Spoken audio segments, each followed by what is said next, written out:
So, as we were talking about, character change in a story can also show the theme or the message that the author is trying to teach us. The main character might realize the actual lesson that the author wants the theme of the story to be, and he'll change as a result. So, for example, we had Ebenezer Scrooge at the beginning of A Christmas Carol. At first, he's very mean and stingy. Then, throughout the story, he learns that his selfishness hurts himself and others. Therefore, he changes to being kind and generous. So he learned the lesson that the author wanted us to learn, which is being kind and generous benefits oneself as well as others. Another thing that you might do to help you think of what the theme is think about advice that you would give to the character in a story. The advice that you would give, the message that you want that character to see, may in fact be the message or the theme that the author wants all readers to see. So, for example, if you were reading a book and you said or you thought to yourself, oh man, I really don't think you should cut down that tree because lots of animals need it. If you would say that to the character, what you might be really saying as a whole about all humans might be the theme, which could be thinking about how your actions will affect others. So think about what you would say to a character. Let's try this with the fun they had. What would you say to Margie, knowing that Margie longs for school in person where all the kids go to the same building and there's a real live teacher? She thinks it would have been wonderful and they must have had so much fun. Well, what might you say? You might say, Margie, school is not as much fun as you think it would be.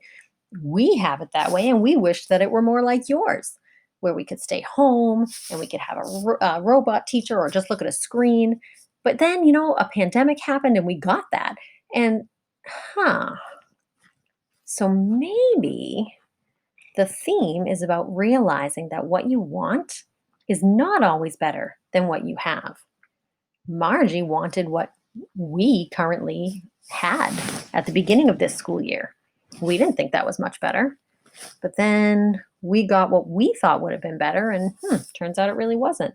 So it's interesting how this story has fit into our real lives and has sort of reinforced that message, that theme, that getting what you want is not always better than what you already have.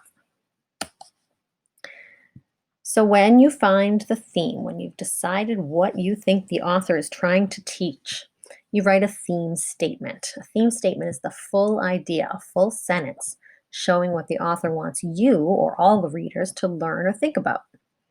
Just follow these 4 easy steps. You can do this quite simply. So, like we mentioned before, you're going to examine the central conflict and how it's solved. What was the major problem of this story? How did it get resolved in the end?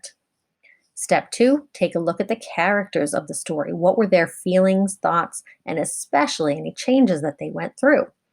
That will definitely help point you in the direction of the theme. Now you're going to write a sentence based on the information that you just thought about in the first 2 steps. You're going to write a sentence starting with, the author is trying to tell us that, and then on that blank line, you would fill in what you think the author is trying to tell us. So, for example, we talked about the theme for the fun they had in the last slide.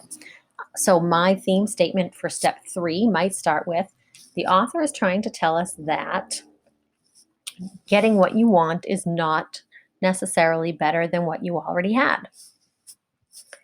Now in step 4, you're just going to cross out the words, the author is trying to tell us that. Because we wouldn't write that in a paper or an essay if we were analyzing this literature. We would just start with what the message actually is.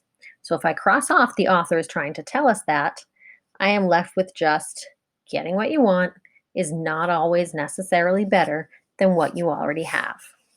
And that is my theme statement. You can do this for really any literature that you're reading. So if you're reading an independent reading book, take a look at the characters' feelings, their thoughts, the way they change as the story is resolved and the lessons that they learn. And think about, what is the author trying to teach anyone who reads this story?